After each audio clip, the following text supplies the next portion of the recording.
Welcome to the Wander Podcast. I'm your host, Gracie Hines, and I hope that everybody is having a wonderful start to this week or whenever it is that you're listening to this podcast. First of all, in Wander news, Anna Gibson, who was on the podcast a couple of episodes, just absolutely crushed the Gorge Waterfalls 30K. So everybody should go listen to that episode and then give her kudos on that. And in today's episode, I am chatting with Julia, who is a expedition photographer, videographer, and also a super badass climber. And I am super psyched to share this conversation. It was so fun, and we really just dive into like how she even got into this work, and then a bunch of rad stories about expeditions that she's been on, such as sailing across the Atlantic and landing in Mexico, and then buying an RV and climbing in Yosemite for a bunch of time. So I hope that you all like this episode, and without further ado, here it is. Well, my favorite question to start out with is, who are you and what do you spend your time doing? Whoa. I know, I love it because I feel like some people answer it like super quickly, and then other people take it and just like run with that question. Yeah, I guess like you can quickly turn like into existential crisis with this question, like Oh, totally. who am I? Mm-hmm. Yeah, I guess my name is Julia, and I like rock. And I like taking photos, and I like traveling, and I just like hanging on the rock with my camera, Mm-hmm. I guess. And the higher the rock is, the happier I am. I love it. I love it. I kind of also want to just start out too with like where are you right now? You're in Australia. What are you doing in Australia? And how did you kind of get there? So we were actually planning an expedition with a team, and we decided to postpone the expedition to the next year because we needed just like bigger logistical stuff. And they were all like, well, like then we're gonna go to Australia and just climb there. If you want to join, you're welcome. And yeah, so I was just like to just go climb there, take a bit of photos, and just basically have like a nice holiday trip with a big group, which is kind of new for me. Just go on holidays like that. It's pretty sweet. The climbing is so nice. I kind of want to start out too, just like have you give a little bit of an overview of like the work that it is that you really do, because I feel like so many people, and especially like the audience, I feel like I kind of have an understanding of who some of the podcast audience is, but like for most people, when you think of like expeditions and expedition photo work, you kind of just like have maybe the idea of like, oh, like, yeah, one time I saw a video about like climbing on Mount Everest, and like it's kind of just this like contained idea, but for you, like this is like a lot of your world and reality. And so kind of just giving a little bit of an overview of what you would say like expeditions are. That's like I think every expedition is very unique and very different. And it also depends on what you will say it's an expedition. Mm-hmm. And like, yeah, like I think most of the people could like just relate to Himalayan expedition, where it's like, you have like a border team and you need like a local guide and like a agency and all of this like money thing around it. And Mm-hmm. that's like maybe like this like I guess what the people have in mind when I say expedition, I think it's just like like the North Face expedition and all Mm-hmm. of that. Not Exactly. like that all the time. And um I guess just for me, what I'm looking out of an expedition is just like the remoteness and the wildness of a place and being able to be on human-powered adventure. Mm-hmm. So I Himalaya, for example, and for me it was very hard to have borders, and it's just very hard to do it differently over there. And it's part of Mm-hmm. the culture and like the social economy and everything is a whole subject. But for me, it's not what I'm seeking out personally on adventures. Um, but I guess my job is pretty much like people are like, "What are you doing this summer?" I'm like, I don't know yet. Well, I can do it if we go there, right? So I'm like, yeah. um, no, but it depends on every job, and sometimes it's just like you're hired from a brand or like just like athletes know you and like you get along well together, so they kind of like want you on a trip. yeah, how to summarize. Yeah, well, and I mean what you're saying too of like every expedition is so different, and yeah, how you get involved is also going to be very different as well. And like, I mean, this last expedition that you were on, I feel like I saw like an Instagram post of like, oh yeah, we were pack rafting and we were climbing and we were on horses and we were like going through rivers, but then other ones it might be, shorter, and I've no, they're all really remote, but yeah, like there is just so much variety in that. Yeah. Yeah, I guess the main thing in my job, I would say, is just to be super versatile Mm-hmm. and be able to, I think that's what makes this job super fascinating, is that like every situation is different, every setup is different, and you have to be creative with it, and you work with a lot of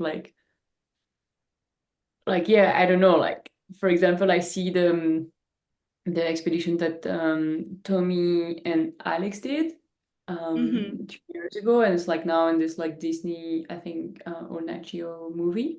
Mm-hmm.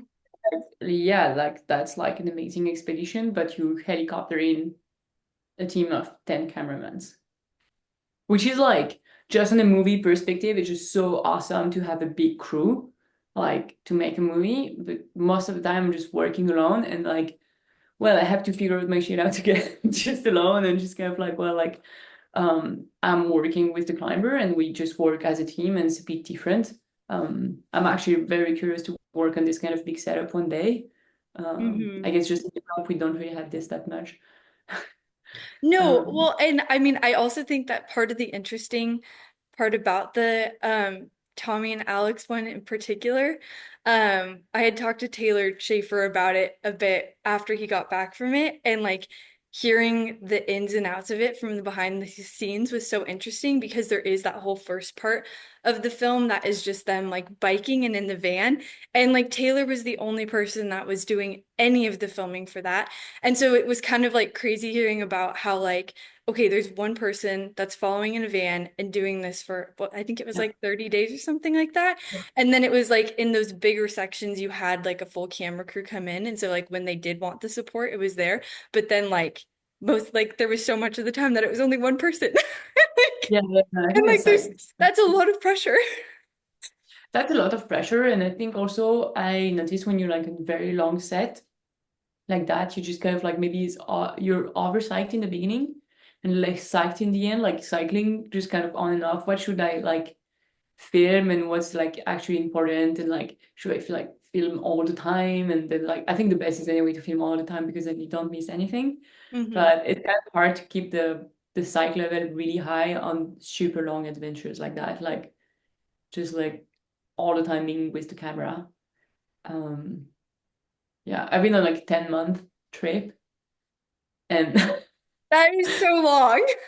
that was very long. Yeah, that was very long. And then you're just like, well, like, should I film actually all the time? And I saw like it was more like a common thing where everybody was psyched to film in the team.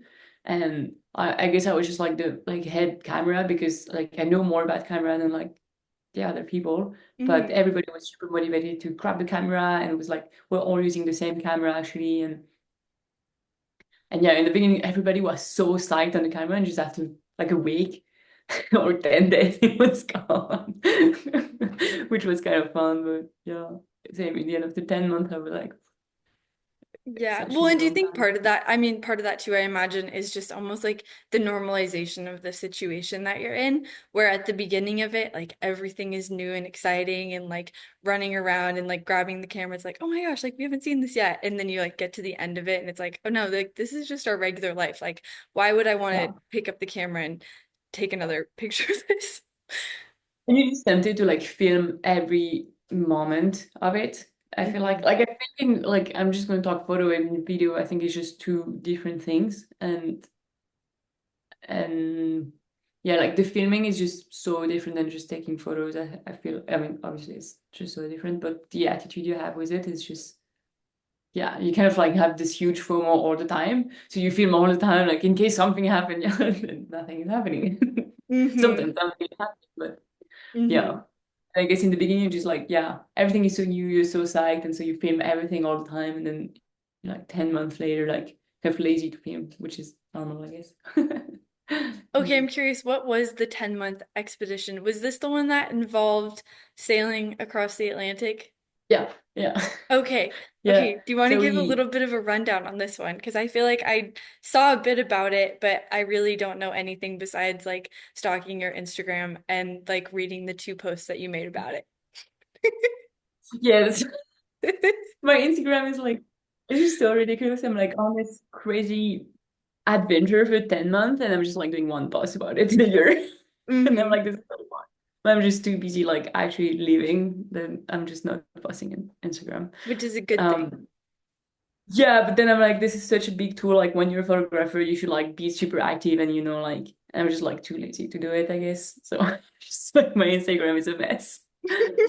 Um, so yeah, I guess this story started, it's actually very fun the way it started. Where it's lockdown in France and like lockdown in France was like freaking heinous. You couldn't do anything.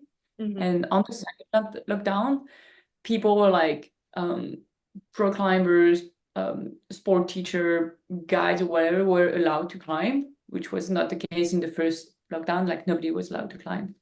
So we'll just gather out like people at the crag and I like knew this Belgian team and I would just meet them a bit more and we just like, hanging around the campfire at night after climbing, just kind of like, and one guy is just like, I really want to go back to Yosemite. I love this place so much. It's just like, the call is so strong. It's like, but I don't want to take the plane anymore. Like, I don't know how to do that. And then there's this other guy just like, dude, you should just sail there. And then he's like, oh yeah, right. That's a great idea. And he's like, who's psyched? And it was just like, oh yeah, I'm psyched. I'm psyched. Let's do this. And it's locked down. Like all the borders are closed. And we're just like, let's fucking sail across the Atlantic Ocean. Oh my gosh. And so this guy was sailing there. Uh-huh. And the thing is with Seb, like when he has an idea, he will like go 200% on it, which was Hmm. so sick because you need a leader that will like take over and like be like super stoked about the project and make it go. And we were like, so then we were like six climbers, super psyched.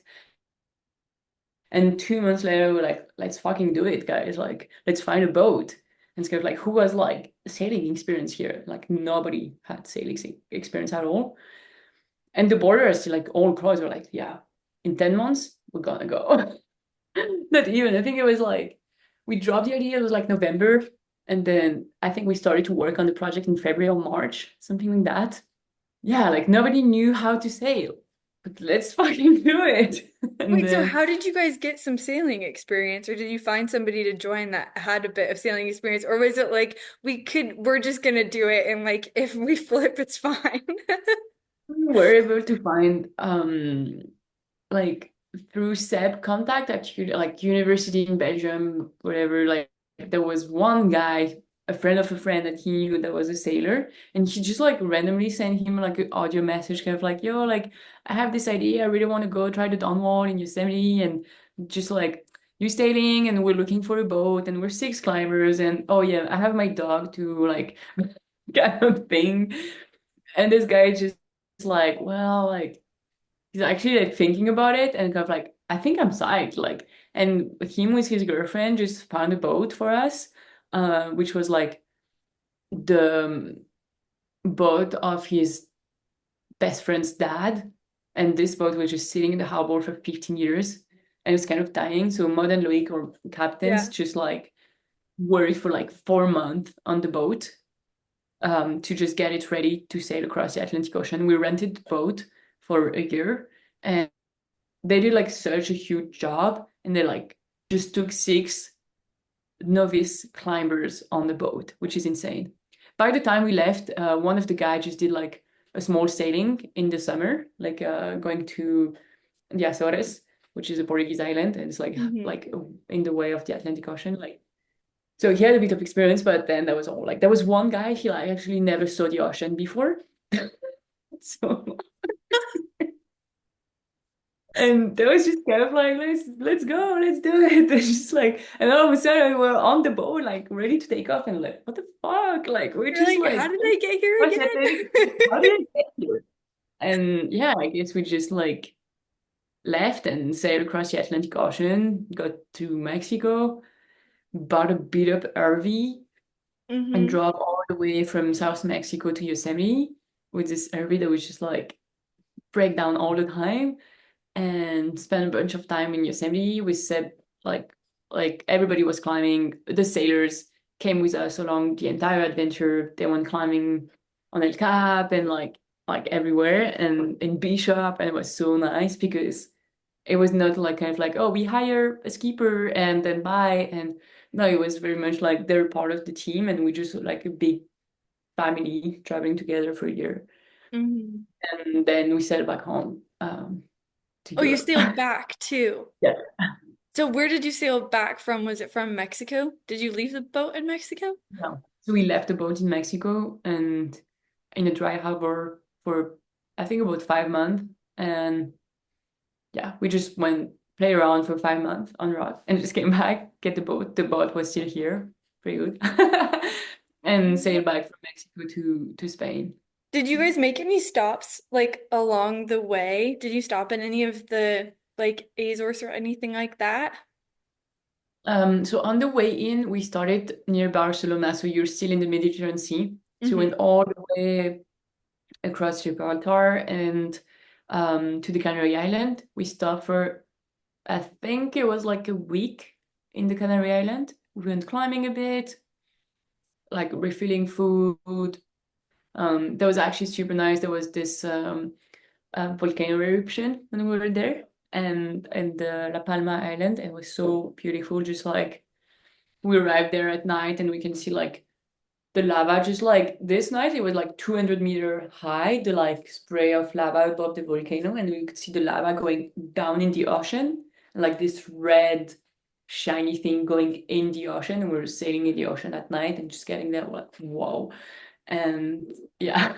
It is And one of the then wildest things. My sister and I went to Stromboli in Italy, like 2 summers ago and watched the same thing happen. And like it's one of the most magical experiences, like being just like seeing it at night in particular, and then like seeing that like red into it's crazy. It's cool. It's one of my yeah, favorite things. I'm like, I want to see that again one day. able to like see it from the sea, Hmm. from the boat was just so special because you can see it from far away and it's kind of like different than if you're on land. And yeah, I mean, this year it was just like so many crazy stuff like that. Like you're just like so thankful for being able to witness beautiful moments like that.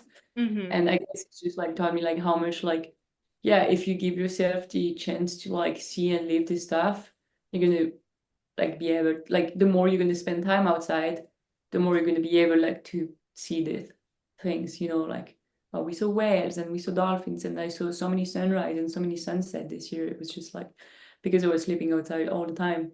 It was just so Hmm. nice. Just Yeah. yeah. Well, and how was it? What was the dynamic like? A, being with the same group of people for like 10 months straight, but then also living in the confines of both a sailboat and then an RV. So I Like, guess those are some tight spaces, so you must have to like everybody. everybody in this team is pretty much like very transient and like we're all living in community but in our van. And so Mhm. it's kind of like, like you have like I'm in my van, I live with the community because I'm in the parking lot with a bunch of friends, but whenever I want to be alone, I just close the door and I'm alone, and I have Mhm. my own space. And but I guess we like all know how to live together. And the boat was actually like super chill. It was like never a moment of tension of like, you know what? Fuck you said. There was never something like that. It was like always super great. And we were just like we had like a bunch of like training stuff on the boat because you want to try the hardest multi pitch in the world, so you better train. Mhm. So we had like a climbing wall inside of the boat, and yeah, and so we would train, fish, cook, like just like do a bunch of stuff, read books, do the shifts, and it was fine.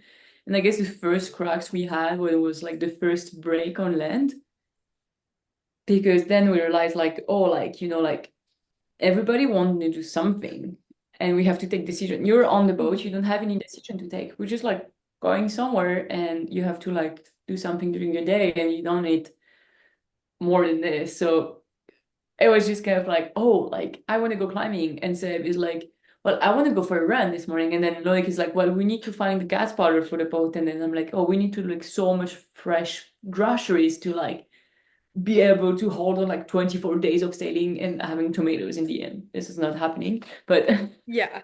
but everybody wanted to do something, and you have like this common thing to do. Like we have a list of stuff to do. Oh yeah, we have like sponsors, so we need to send photos, and like, oh, we said we were going to do a newsletter every month, so we need to write down the newsletter, and Mm-hmm. oh, we have connection now, so I have to pay my taxes, or I have to do this, and Mm-hmm. like every like it's only the thing to do, and you have the common stuff to do, and it's kind of hard to like, oh, I want to go there, but this person want to go there, and we don't have a car, and we need to coordinate all together. And then we're like, oh, it's actually quite challenging. And I guess it was just a learning of being like, okay, like, you always have some sort of frustration because you're not always doing what you want to do. But it's kind of like, okay, like I'm a bit frustrated now, but like the next time it's going to be my turn to not be frustrated, and this person is going to be like, kind of like just a turnover of like, Mm-hmm. you cannot do always what you want, and that's okay.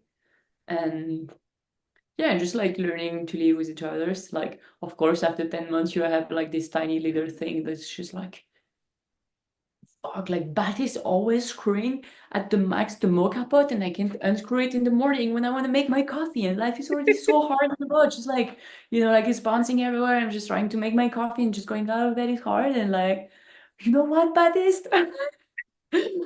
But it's just like normal. Like after 10 months being like this tiny little thing, it's just like annoying, but You just have to live and with it.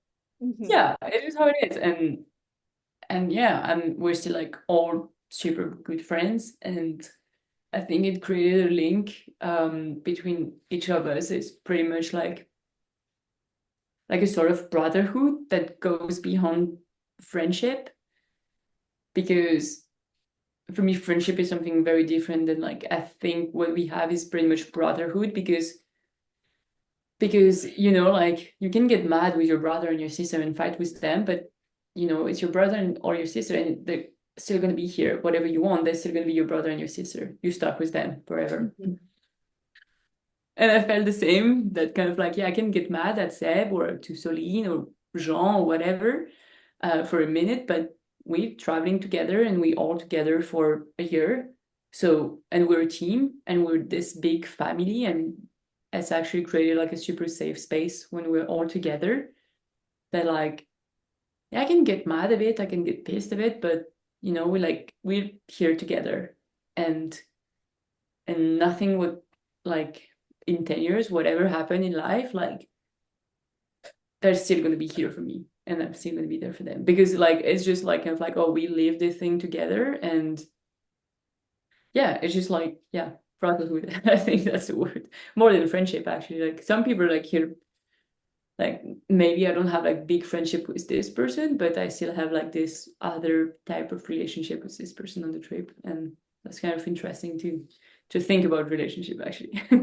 Definitely. Yeah. Well, and I mean, it just sounds like it was also just a bit of a transformative trip for everybody too. Like and especially like coming out of COVID with that too, of like, you're all just, and like, it's such a commitment of like, we're gonna do this. Yeah. Yeah, and there was this visa thing going on, because to sail and get to the US with a sailboat, you need like a 6-month visa, tourist visa. And to get this tourist visa, you need to have an appointment at the embassy and have an interview at the embassy. Mm-hmm. And because of it, they were not delivering visa, but they will not say like, we're not delivering visa. They were just like not giving any appointment. And we Oh. tried so much to get an appointment, to get the interview, to get the 6 months visa. And that's why we ended up in Mexico actually. And Mm. and so there was this big thing where like, where are we going with the boat? We're already like in the Caribbean island, kind of like, where is it the best to go with the boat? Because we can't go straight to the US, and we have to stop before and just like have like a normal visa and just cross the border like that. But just to arrive with the boat in the US, your first entry has to be with a specific visa we couldn't get. And we're trying so much to get this like appointment. And there was one person, like I think it was Seb's dad, that was like upgrading all the time on like the US government website, just like try to get an appointment. And one day we just had like I think during the entire setting we received 2 messages. Like we are completely like we don't have Whoa. any English. In Europe, Yeah. nobody has really English. I didn't know exist back then even. So and we had like this just iridium thing. It's kind of English, but for the boat. Like I guess you know what it is. But Yeah, I think so. Yeah. yeah, I never really understood how it was working, but we like sometimes receive an email. And it was from Seb's dad, like saying like, I have this appointment in this island. And it was like, I think the 15th of December. And like sick, we just have like to wait 10 days on one island and we're gonna get like we're just on the boat and like this is the last bottle of wine. We just open it like party, like, yeah, we got the fucking appointment for the visa, we're gonna make it, and this is so cool. And then we get some connection like, oh, it's actually like for next year. Like because they were like opening appointments. I think we did this trip in 2021, I think. And so we Uh-huh. had like an appointment in an embassy, US embassy in I don't know which island. It was maybe Martinique or something like that. But Um, scheduled for like 2022. for next year. That's so ridiculous. Yeah. So then how with Mexico, is it just way easier? Like you can just show up to the coast of Yeah. Mexico on a sailboat and they're like, "Yep, you're Most of showing the up." coasts are like that. Most Yeah. of the coasts is just like the US. Yeah. I don't really know because I think there is a bunch of different rules on every country, but um I mean like it's kind of weird. Like sometimes people would just not even like actually like the way they record your entry in the country is so strange. Like you can like I think you can just go in the country sometimes just like if you don't go to the office, nobody's gonna come and bother you like, hey, like who are you and when did you like get in the country? I feel it would be Yes, that so actually, now that you say that, like I'm thinking about it because I've done my family did a big trip. Like we've gone up and across the border in the US and Canada with like all the San Juan Islands. And like even for work sometimes like we're working so close to the Canadian border that like we'll have the border patrol boats like come and harass us. And I do think it's like even in the US Canada ports, like every time that you're at one of those like if you're going to more, they're like checking. Like it's like an unusual amount. And so yeah. I'm like, that's just like the US and Canada. I think it's like it depends the border, like because when we were going down, so we started in Barcelona, went all the way across to Gibraltar, and it's like Gibraltar is like super close to Africa and Morocco, and then we Mhm. had like a bunch of patrol like from Spain coming and being like with a megaphone like, "Who are you? How many people are on this boat? What are your nationality?" We're Yeah. like, "Well, just 4 Belgians, one guy from Switzerland, 3 people from France, one dog," and they're like, "What the fuck?"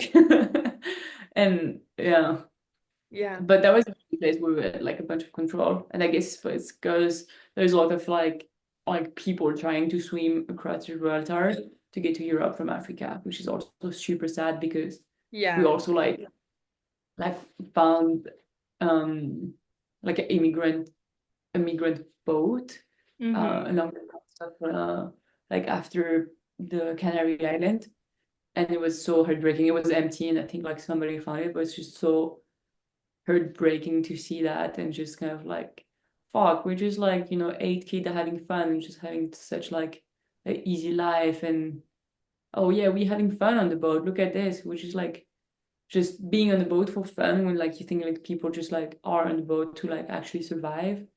Hmm. And just go on this like small wooden boat that was just so bad, and I don't know how many people were in there, but it was empty, and yeah, I don't know, it was heartbreaking. But yeah, Yeah. and getting in Mexico, that was like basically like not really any border control. We just went to the harbor, and they're like, well, like you need to go to this office tomorrow, and maybe somebody's gonna come and inspect your boat like very quickly. But like nobody really came, I think, inspect the boat, and yeah, I don't know. It was kind of like, well, like if you don't want to declare anyone, just this person is not gonna show up to the office, and that's all. Like that was kind of weird. Like like we had a dog and we're like, yeah, it needs a bunch of paper, and like we were like googling like, oh yeah, it looks a bit complicated to have like an official entrance of the dog in Mexico. Even the dog has like all the vaccine and has a passport and everything. Mm-hmm. But like Sam was a bit stressed, so like for example, we just like didn't go with Crooks to the office because, but it was just, you know, I guess it's just different rules on every country. And it's not like, oh, you go on the website government and you have all the information. I feel in both it's kind of like a bit more tricky. It's a little bit harder to find the information, and then I do feel like it's just more like it is a little bit more like ruthless or not ruthless, ruleless. Like there's just it's almost like a not more up to interpretation, but I feel like in some ways like it is still a bit of the Wild West. Like it's the waterways, you can't control it as much. Yeah. When you guys went and like had the plan, what was your sponsorship plan for it? Were you like, did you have a sponsor like right from the get-go? Because you were saying that you guys were writing newsletters once a week. So what did that kind of element of the trip look like? So we had like a bunch of financing, like a lot of different type. And it was basically like Seb is the only pro climber in the team, and the rest of the climbers just like non-pro climbers. Mm-hmm. And so we made a movie out of it, and it was like a big leverage of like for the sponsor to be like, yeah, like let's follow that. And we had like a bunch of sponsors more during like on the way. But it was like a bunch of like like Pezza supported us, Scarpa gave a bit of money, Patagonia gave a bit of money, and we had like a huge sponsor of food, which was awesome, from like organic store in France. And we Uh-huh. had like all this, like super fancy organic food in the boat, and they gave us like so many like dry things, which is like so good and so, yeah, just like so yummy, you know. All this like super nice like olive oil and like wow. Oh my gosh, And the sponsors you don't think of, the food. yeah, and back then I was like still rock guiding a bit in the summer, and I Mm-hmm. had like one of my client that was like I was giving classes with their children's, and he was kind of like asking me randomly like, oh, what are you doing when you're not guiding? And there was like a magazine, like climbing magazine, they like just put out like, oh, this is my photo, so like I do that. He was like, oh, that's so nice, what's your next adventure? I'm like, well, like we think about doing this with friends, I don't know, like, but it's like looking for financing, you know, it's like a big project and blah blah blah. And he's like giving me his card, like, yeah, you should contact me, like I can sponsor you with my enterprise. I'm like, okay. I take the card. I'm like, this probably, I don't think this guy has like a huge enterprise or whatever. And then like, and actually he has a huge enterprise. It's like events. Uh-huh. And yeah, they like sponsor us like a lot. And that was so nice because they just like the project, and they're like just doing fans in just like just fan like in big buildings or like just like everything, Yeah. and just non-related at all with climbing. And I was just so psyched on the project. They loved it, and they were like, yeah, well, like, just can we do some post and LinkedIn about it? I was like, yeah, sure. And so, but they were like one of the biggest sponsor of the trip, and it was Yeah. so nice to work with them. And it was just like, yeah, so great. That's Uh, a cool connection and kind of wild how it all came about. But I mean, it also totally makes sense. Yeah. And we were like 8 people, and everybody was working so hard to get like financing. So like everybody has a different network. And so with that, we like were able like to gather like some fundings, like not all of it, but like still a big part, because yeah, raising a sailboat is very expensive. And I guess we're very lucky that our captains got a very good connection for the boat, and they worked so hard. Like the deal was basically like they like gonna like make the boat like able to sail again, because we're Mm. like sitting for 10 or 15 years in the harbor not doing anything. So like they worked for free for so much on the boat for so many months that like then the owner was kind of like, well, like I do a very cheap renting for you, and like it's kind of like compensation of the work they did. And Yeah. they did so much on the project on that, plus like all the knowledge they have on sailing, because like just bringing 6 freaking rookies on the same boat. I just don't know anything about sailing, and like being able to like keep us alive was just like it was just like, yeah, we want to go rock climbing, and we were like, yeah, can we build a climbing wall on the boat? Yeah, sure, no problem. Okay, let's go. Kind of like I'm like those two sailors was just so crazy. Yeah. So wild. I imagine they got a hoot out of that though. Of just like, yeah, I can imagine like six climbers on a sailboat. That sentence even of itself is just amazing. What was it like when you finished up that 10 months and were getting back to life? Like, what were those, how did that feel? I think one of the thing in the sailing that is great is like it takes time to go back home. Mm-hmm. So you have time to like get the idea you're gonna be back home. Yeah. Like, and but it was hard, yeah, me, I like before leaving, I went just so much on. I was just like filming so much on the downwall, like I was so exhausted. And you're like, yeah, I'm gonna rest on the sailing. We don't rest. You don't rest in the sailing. It's just like, and I was just so tired. But I came back home, and yeah, and then I guess like I came back home, and like 3 weeks after, I had like another trip planned to Iceland. So I basically like just like came back home, stayed for 3 weeks in my van, and left again. So you're just still like on the go. And then when I came back from Iceland, it was a bit harder then, because I was like, well, what am I gonna do with my life now? Wait, was Yeah. that Iceland? Was that the Greenland expedition? No, it was before that. Like it Okay. was so just, yeah, just after that. And I guess since I came back from this sailing trip, I've been just going on and on and on trips like for like 3 years, which is pretty sweet. Yeah. I mean, it's amazing, but it's also just like I can imagine like how much that is to just like be going from one thing to the next thing to the next thing. Okay, I would love to get into a little bit of like how you even got into this. That's a good question. I'm just like, how did I end up here? Sometimes just like, I'm in Greenland, like, what happened? I'm just What hanging on decision this did I make to get here? I same ask myself rope. that question all the I'm like, time. my life is hanging out of this same rope. I'm just dangling here in the air, and I'm in freaking Greenland. I'm like, what the fuck happened? Because I guess some people like just grew up in a place where you have climbing culture, but I actually grew up in the countryside of France, and there is no climbers there at all. Like there's me, my brother, and Soline Cancel that was on a sailing trip with us, and Mm-hmm. she was more on the city girl side of the region I grew up from. Like, and there is no rock, there is no climbing culture, there is none of that. So it's actually quite fun that it was just like, yeah, I ended up doing this. But I guess I was just like very much attracted on the adventure side of thing since I'm young, and whatever type of adventure it is, just like, just being in the forest and building a cabin, like just Mm-hmm. like I like this, and like I was just kind of like attracted to like travel and all the things. But yeah, I guess Yeah,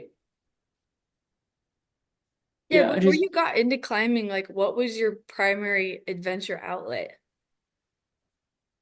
just like basically play World War I with my brother in the bushes. That was it. Just going exploring the backyard with like stick that we use as machete, and just like go in the forest for just a day and just like do stuff. That was it. Yeah. Just like, but yeah, because where I grew up is like it's a very boring place. Like there is nothing there. It was just Okay, like where did you grow up? Now I'm so curious. I'm gonna have to look on a map. in the countryside of like Toulouse. It's like a big town Okay. nearby. It's like a half drive, which Yeah. is not that much for us, but for me, like I don't think I've ever went in Toulouse, which is like the big city when I was young. And it's like just an hour and a half drive away. But for me, it was like the end of the world, like so far away. And there is just like a lot of agriculture where I grew up, and just like not much happening there out of that. Yeah, because there is like region in France, like, oh, you have some nice like river tourism or like this and this and this, and where I'm from, like not much. So yeah, and I think I just started to take photos very young. I think when I was 10 or like even before that, and I guess I was a child and needed to do a lot of sport too. Um, I was training like 12 to 15 hours a week in gymnastics for like 12 years. Holy Um, cow. and I just like doing things. If I was Yeah. not like running, I would go for a run. Or like I was just like a sportive person, I guess. And I love like I was in a high school specialized in art, so I was like very much into art and into taking photos, and I was just spending so many hours in like the lab to just develop my analog photos, because I was just doing analog for so many years, basically till I was 21 and never hold like a numeric camera in my hands. Mm-hmm. And I just love this. I love being on my own bubble and just being in my own world and just doing my own stuff, and don't really have to talk with people because you're taking photos, and it's like a way to talk with people, just like, okay, I'll show you what I think. And it was just like a way to escape. And yeah, so I like did that, and I wanted to be like a photographer, whatever that meant. And I really wanted to study photo, and so I study art, which is not really photo, but Mm-hmm. um, Where were you studying? in Toulouse. Okay. So I moved to Toulouse, and um, yeah, and this is basically where I started climbing. So my dad would like take us climbing once a year, maybe, here and there, and he was like climbing, and we had like a few climbing magazines in the house, and but like I think he gave us to me and my brother pretty much the will to climb whenever we get the opportunity to, like we had once we had access to climbing, like being in a big city where there's a climbing gym at university. I'm like, and you pay like 10 euros for a year of climbing classes at university. 10 Um, euros. yeah, it's just like university system, it's basically like That's for amazing. free. And we're like, oh yeah, sure, let's go climbing. And then we just had access to climbing, and then we started climbing there, and it was so sick. And we had this like the climbing teacher at university. He's like super young, like he's not like, strict teacher or whatever. He's like just your buddy. And he would like organize trip to Margalef in Spain, or like he would like take us climbing in Tariglos, which is like a multi-pitch crag in Spain that is amazing. Or he Mm-hmm. would take us to the Verdon. And the university, like because in France it's like so amazing. We had access to so many activities for not a lot of money. Um, like the university will like pay part of it, like the guiding part, like pay the instructor and pay the gear. So we like just pay, like they will like lend a minibus and pay the gas and everything. And we just had to pay the accommodation and the food. So it ended up like I was able, like when I start to climb on my first month of climbing, go on a trip to Margalef in Spain and climb for a week for 50 euros, Mm-hmm. which is for your student is just so sick. And they have all the rock and all like the quick draws, and you like have a guy that can set up top rock for you. Mm-hmm. And this guy was just so passionate. It's just like I just started to climb more and more and more, and just go less and less and less in the classroom, I guess.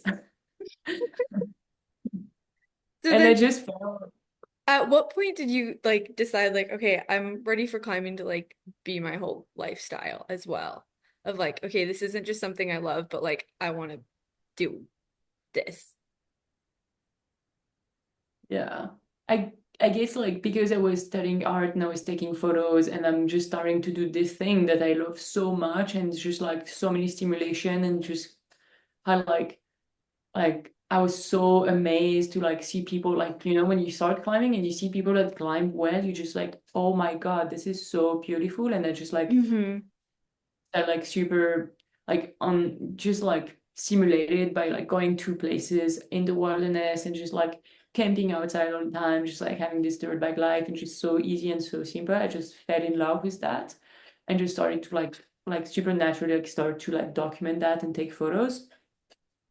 And then it was not like a first thing like I want to be a climbing photographer, you know, which just kind of go slowly. And I got like a moment that was very heartbreaking because quit my studies because I was paying for it. And it was very hard, and it was just like, I mean, university is very cheap in France, but you know, paying my rent and having all the shitty job around, it was pretty bad. And if you study art, at the end, the best thing I could be was like an art teacher in a high school or at school. And Mm-hmm. I was like, I'm not psyched for that. This is not what I want to be. And this is not a job where like, well, like, you know, like I'm studying like engineer. And at the end, like, yeah, it's like 5 hard years, but in the end, I'm an engineer. Like it's might be like 5 hard years for me. And in the end, I'm just going to be an art teacher. And I don't want to be that. Yeah. And I was struggling so much, and some friends were like going for the rock guiding course. And in France, you only have like 3 places you can do these courses, and it's on the other side of France, basically. And I was climbing for a year back then. I was like, I'm gonna do this. And so I just went for the rock guiding course. And like in France, it's 10 months long to be a rock guide. It's not like a small thing, it's like a big thing, like full-time school sort of Mm-hmm. thing. And somehow, I don't know, I was able to pass the test. And like it's just like barely the level to do it because yeah, I was just not climbing for that long.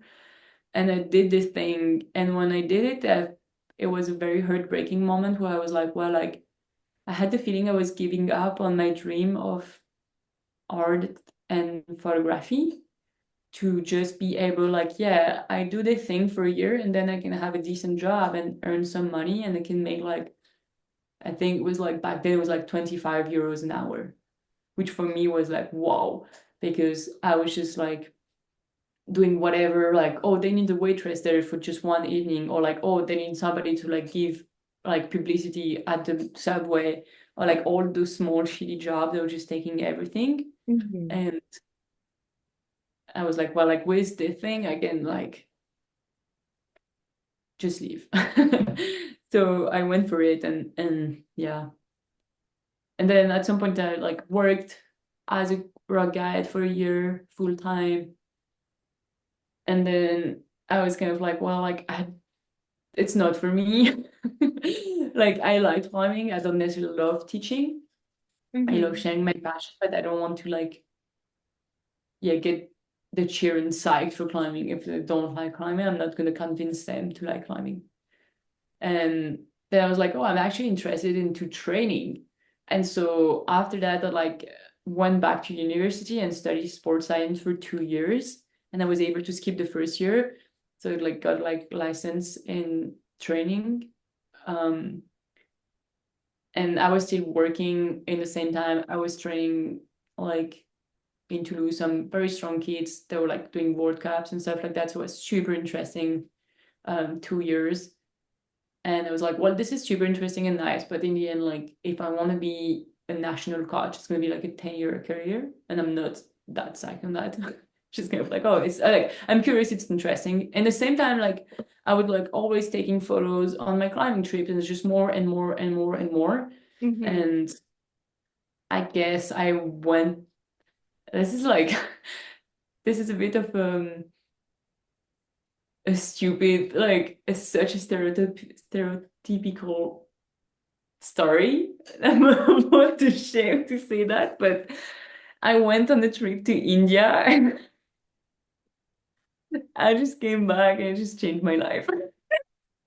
Okay, see, I'm actually so happy that you said that because and I don't know what it is, but like I haven't been to India yet. And it's funny because a lot of people that I've had on the podcast, there's been like multiple people that it's like, and then I went to India and I did a yoga training And then I was like, it's like everybody, and it's compared to the eat, pray, love moment. And I think it's really interesting because I don't, and I kind of want to understand like what it is, because I don't think it's just India, the country, that's doing this. I don't think it's just the yoga that's doing it.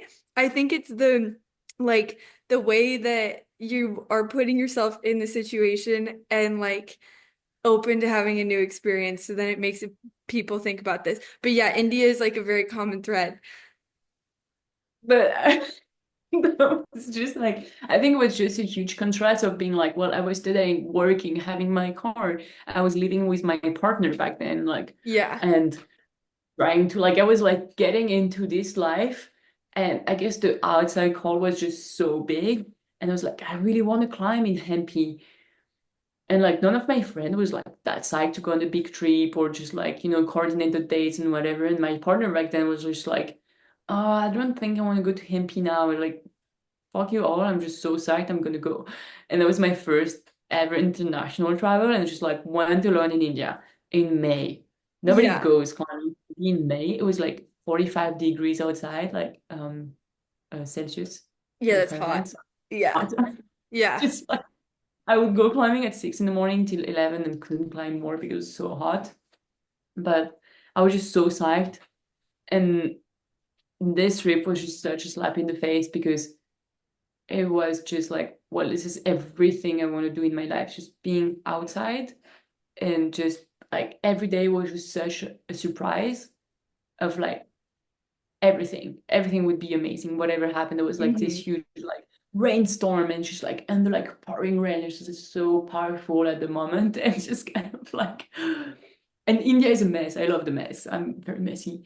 So I was like, this is so nice. And I felt so free and so like just the nature was amazing, the people were amazing, just like everything was so good. That just like I came back and I left like 3 weeks after. I left again and spent 2 months in India again. Just like Oh, I was just whoa. like, I'm just gonna spend time there. And I Yeah. had to go back to university, but I'm pretty if I didn't have my career to finish, I would have stayed in India for sure.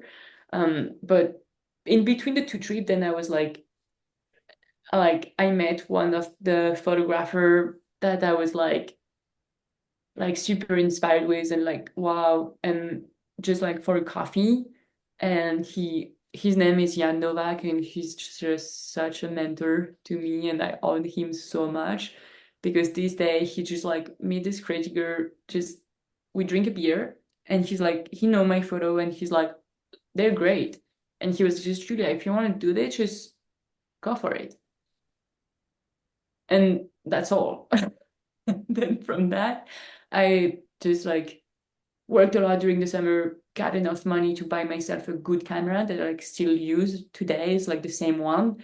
Went back to India, took a bunch of photos, and it was just like such a switch in my life where it's like, well, like now my goal is like, yeah, I'm gonna finish my study of here, but I'm gonna work so hard at the same time. Was like working so much next to university to be able to save money and buy myself a van. I was like, I'm just gonna hit the road and be a photographer.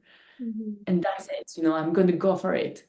I never hold a drill in my life outside of fruit setting, but you know what? I'm gonna convert a van, which like obviously didn't happen like that, but and then 1 year later I'm meeting Jan again, and I'm just like, dude, I move out of my flat, I'm living in my van, and I just put all my saving in my van. I have 1,000 euro in my bank account. I'm gonna be a photographer now. Basically, he was like, what the fuck? He's like, I didn't mean for it to go this far. And yeah, I just like decided to go for it, and I went for it. And it was very scary because I didn't know any strong climber.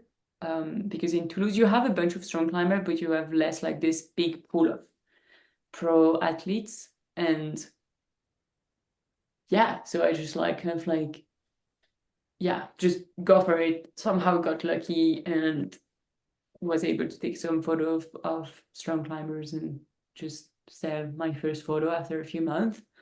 But it was just like such a huge bet of like, now like reflecting back on it, I'm like, what the fuck? And I'm remembering like talking with my dad back then, being like, what do you think, Dad? Should I like, do it now and like, or just like maybe work one more year and just do more saving and then just go for it? And my dad was like, and I was like, I feel if I don't do it now, I will like probably never be brave enough to just be like, fuck it, let's go. Because most of the people who like have like this transition between two jobs and like do more and more photo gigs and Mm-hmm. but I felt like because I didn't knew anyone, and if I wanted to do this, I needed to be so flexible with my time that I couldn't have a job next to Mm-hmm. it, and I Yeah. just needed to be on the road and be on every climbing crag, like being serious and go to Margaret and then go to Rodea and then go there and there and there and just build a network. And if I was not doing this, it would like never work. And Mm-hmm. my dad was like, "No, I think you should do it now, and otherwise you never do it." And I'm like, "Dad." Now I'm like, "What?" That's cool. Yeah, what were your parents' thoughts initially? I mean, it sounds like they were very supportive of like, hey, it sounds like you've got, and I think that's one of those things too of like, if you've made up your mind, I feel like as a parent, it would be like you kind of have to be like, yeah, you need to do it because if you, I don't know, I feel like in my case, like if my parents were like, no, Grace, don't do it, I'd be like, screw you, I'm gonna do it anyways, you know? Yeah. It's No, like, I would have listened to him, I think, because I was like so scared. And I felt like so much like when I stopped studying art, it was so heartbreaking. Like the reality of life was just like hitting me in the face. Well, like, yeah, I am in a socialist country where like university costs 300 euros a year, which is hmm nothing. But still, and I always thought like if I work very hard in life, it will go. And I would not accept that, like, yeah, the system is not fair, but if I work hard enough, it would work. And it was not the case. And it was so hard because I had like the impression to give up on my dream so hard and like leave this like artist pool where like if you go switch to sport, like you lose the connection with all this art environment. hmm And I was like, well, like I'm gonna get a job and I'm just gonna go in this life. And I was just like, 20 or 19 and like yeah, it was heartbreaking to give up on that.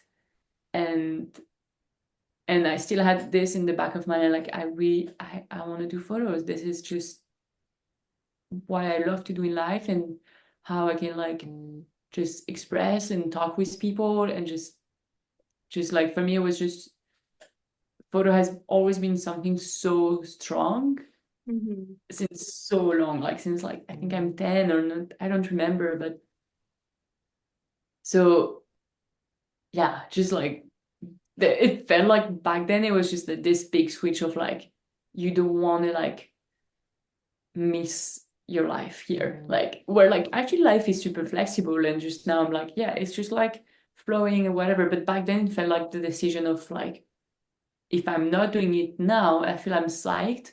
I'm gonna be so scared to hit the road and just go along and don't know where I'm going and have like no idea what's gonna happen, which was so scary because all of a sudden I had all this freedom. I can go wherever I want and do whatever I want, but then you're just so scared, kind of like whoa.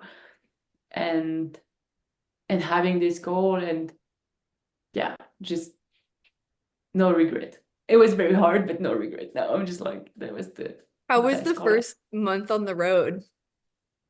Oh, so bad. I just like I like bought my van and basically a week after I had no more flat. So I had no more house and I just like basically moved in my van. I just like quickly like built the ground to have a flat ground and like put like some like um just wood on the walls and just like and do the insulation and I had hmm like no tool at all and I was just it was summer, it was so hot, just building up my van on the parking lot of climbing gyms because I had a drill that I can borrow there, and my some of my friends were helping me. And then I was just like basically living out of my van. So it was like people knew me back then like that. Some climbers they remember this. It's pretty fun. They're like, "Oh, do you remember when we started like that?" I was like, "Yeah." I was sleeping on my crash pad for 6 months on the ground with basically like all my stuff in boxes Mhm. around me in my van, and I had to move it all the time because whenever I was driving, everything was falling apart. And I lived like that for 6 months. And then at some point I was like, I need to build this van. Otherwise I'm You're like, never I need gonna to have a little bit more of a living situation in the van. back. Yeah. So yeah, the first month was just like I went to Chamonix, and one of the climbers that was doing the World Cup circuit, a Swiss climber, his name Cassou, was like, I'm gonna be in Chamonix. Like, if you want, we can like go and take some photos. Um, after the World Cup, on the crag, like whatever crag next to like sport climbing crag next to Chamonix. I'm like, yeah, sure. I take some photos of her. And then she's like, oh, next week I'm going to be at the World Cup at Briançon. You want to join?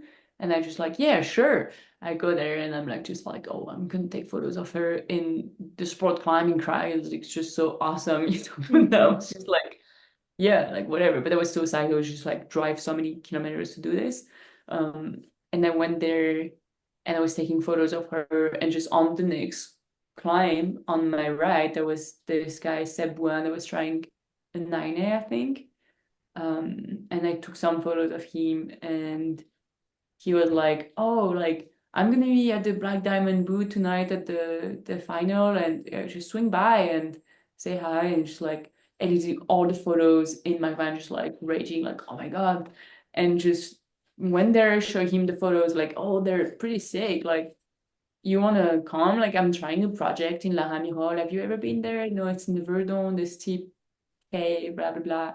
And I'm trying a project there. If you want to come and take some photos, you're welcome. And I just went there, and yeah, he sent this route, and it was the first French 9B plus, and it was also the first photo I sell. And yeah, that was my first month. So I was just like doing wherever, like people were just kind of okay, yeah, I'm coming, and just taking so many photos all the time. Mhm. And yeah, I guess the fact that Seb sent this route, and it was like one photo was a lot in the news back then, which is like such a help to start, because then Mhm. people could be like, oh, you're this person that take this photo. It's much easier than just you nothing. Yeah, Yeah. that's crazy that that happened in the first month, though. I didn't realize that that was like the lineage of that. So then after that, did you feel like there was kind of a natural momentum, or like did you have any sort of game plan after that? Not really, but it's kind of like a spider web. Like you Yeah. just if you go to the track with one climber that is strong, he know this strong climber and he know this strong climber, and they come Yeah. together. So you're taking photos with this person, like, oh, she's a photographer, and then like you take photos, then it's like much easier.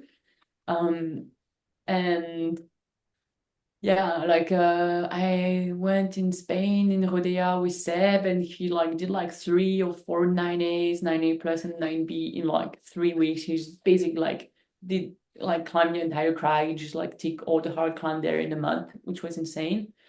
And so I was taking photos of that. It was again on the news, and then yeah, I went to Tirana, and then it's just so easy there because there's so many strong climbers that you just like yeah. So I went there, and then I went to Oliana, and it's just like you meet one person and then you meet five other person that make you meet five other person, and just keep on going like that.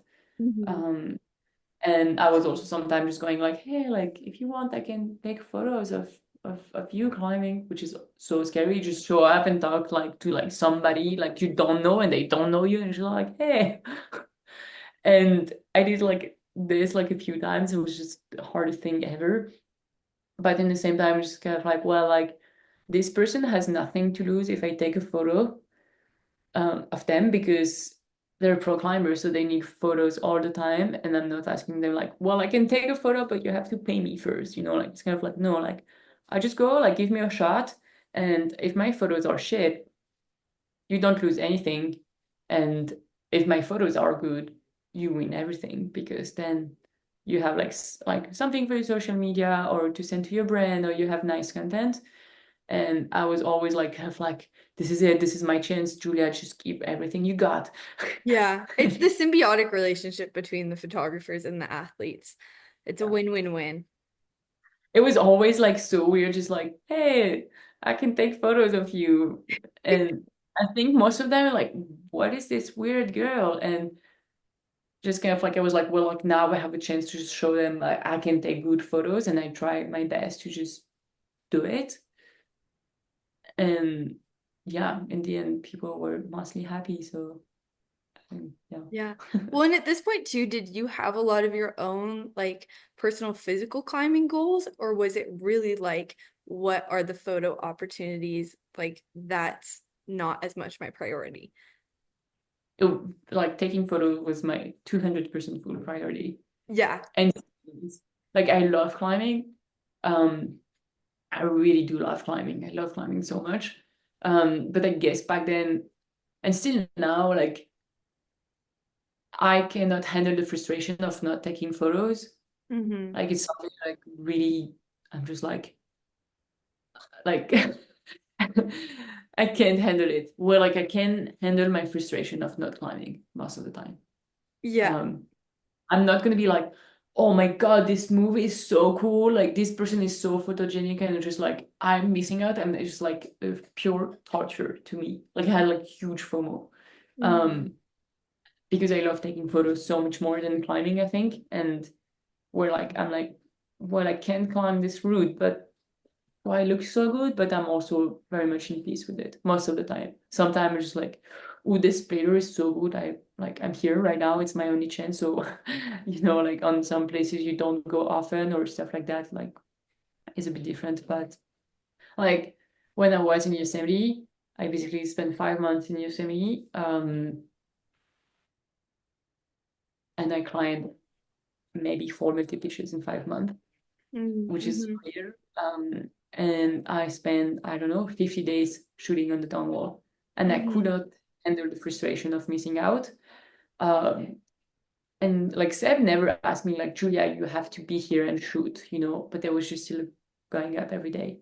Like, I also invested so much now that what if he sends and I'm just missing the standing go?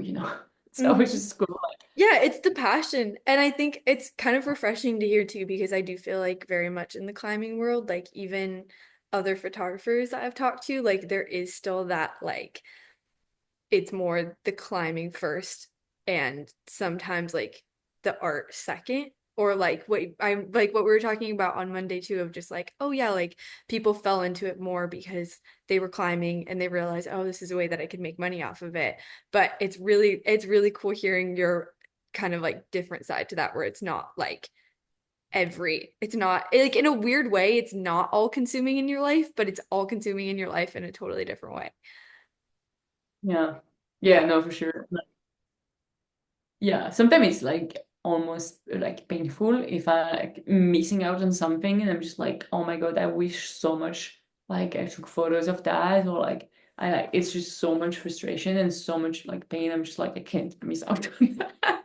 Do you have a way of combating that feeling? No.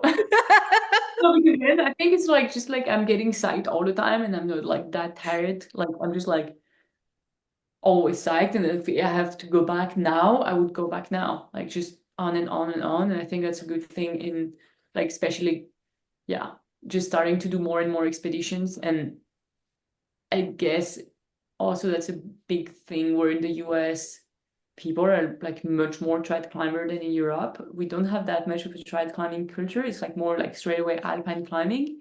You Mm-hmm. don't really have trad climbers. You're like either a sport climber or an alpine climber, and the alpine climber are like it's an alpinist, it's a mountain guide, and we have Mm-hmm. such a culture. And I'm a sport climber, like, but somehow I end up like in expeditions all the time. But Yeah. Well, and then next question. So then how did you get into the expedition world? Like there's a huge jump from like, okay, I'm hanging out at a crag, like doing photo to then like I'm on an expedition and I'm filming and taking video. yeah, I guess like it was also a thing that was like made me dream so much since the very beginning. Mm-hmm. Like I remember the first climbing movie I watched is it's like um vertical sailing. It's a theme of Nico Ocean, and they're like sailing in Greenland. It's not the Dodosi Light, it's before that. And I remember like just starting climbing. I was about to just go to Spain with some friends, and we have one car because we're student. Only one person has a car, and like borrow the parents' car and whatever. We just all carpooling, 5 of us in the car and driving down to Spain, and we were just all waiting at one of the guy's house and waiting for the car to come. And he's basically like, "Have you watched this movie? It's just so sick." And we just play.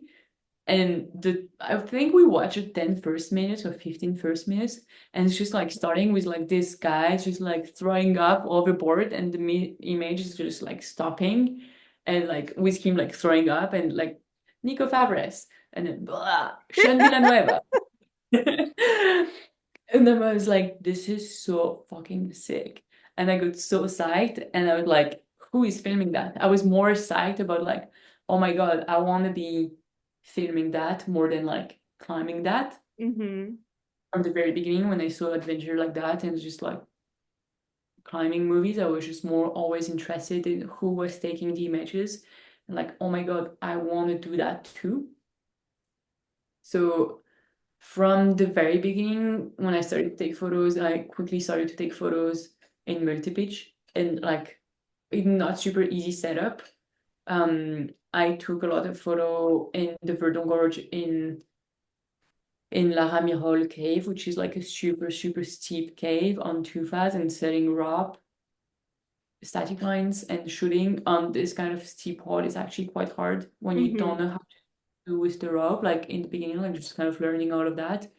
And from the very beginning, for me, it was very important to be perfect on my rope management. Mm-hmm. And because I didn't want it to be a burden for the climber, and it was so important for me to just be perfect. So I worked so hard to be like the more efficient possible on the wall, and be able to like manage everything myself. And yeah, I guess from the very beginning, I went on like a bunch of like small adventures, which is like straight away shooting alpine, climbing my first ridge actually just to like set up static line. And it was like actually like coming up to 6A, which is not that hard, but when you carrying like 100-meter static line and leading a 6A on the ridge, and yeah, Not having easy. this huge backpack, walking like 5 hours to get to the crag and just do a day shoot on the tri climbing thing. And it's just kind of like, and I really like that.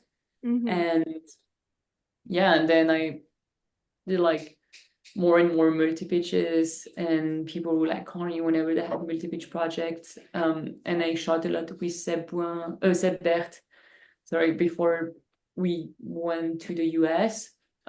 Basically the year before that, I was with him on all his big multi-pitch projects, which was Mm-hmm. like some like big wall in Switzerland where we spent like 3 days on the wall. That was my first time being on the wall, setting up a portal edge, and like I was also there with Sib Van Hey, and which is like he's a rock expert. And yeah, I just like yeah, just being exposed very quickly high off the ground on super steep thing is actually like yeah, I just liked it and felt good with it. And then I went on the down wall, and for me just being on the wall and being on the big wall is something I love so much. I just love jogging. I love like setting up props. I just love being on the rocks, just doing things, having big days. Yeah, and then yeah, after that I went to Iceland. We like put up first ascent on the new wall, and just I was shooting that, and that's super nice. And then I went to Patagonia, and then that was my first like very much alpine experience. I was there with Sean Villanova and Pete Whitaker, and it was super wild. It was the best thing ever, and I was just living the dream, kind of like, oh my God, like Pinchy, I'm in Patagonia climbing in a Chalten Massif with my two heroes, and I'm just like doing it, kind of what the fuck is happening? And at the same time, kind of like, oh my God, like how did I end up here? Because I'm not like alpine climber, and we did like a bunch of very sketchy stuff in the mountains. It's Mm-hmm. just like, oh my Yeah. God. Yeah, and it just like kept on going like that, and I guess like yeah, just yeah. And then somehow I haven't shot in sport climbing in a very long time now, which is fine. Do you kind of want to do you want to do more sport, or are you very content with where you're at? No, I'm very content where I'm at Yeah. now. It's just nice to like from time to time just keep on, the network on just doing sport climbing photos whenever I'm the crag. If I'm in Seus in France or like go to Tirana and just like from time to time, it's actually super nice. I love it. Yeah. But just now, I think in the past year and a half, I'm think more transforming into a hiker more than a climber. Mm-hmm. Because of the expedition, I've been hiking so much. Ridiculous. I'm a hiker now and a tracker. I don't Do you enjoy that, or do you... know. Yeah, I just Yeah. like, just hiking at peak load. It's just such an easy task to do when you can like turn your brain off and just try hard. Well, like you Mm-hmm. can try hard in climbing, but you pretty much need to think still, And that's also why I love climbing. I love climbing so much. It's just but yeah. No, it was kind of fun to reflect back on. I went back to Chalten just before flying to Australia, just for like a 3-day weather window. And I went exactly back to where I went with Sean and Pete. And then I just remembered like how it was not that long ago, it was just 2 years ago, but how I got in Patagonia and was like, oh my God, just like the mountains are so scary. And for me, it's just like a territory so much for alpine climbers and not for me. And then what am I doing here? And just in the same time, so psyched because I have a chance here.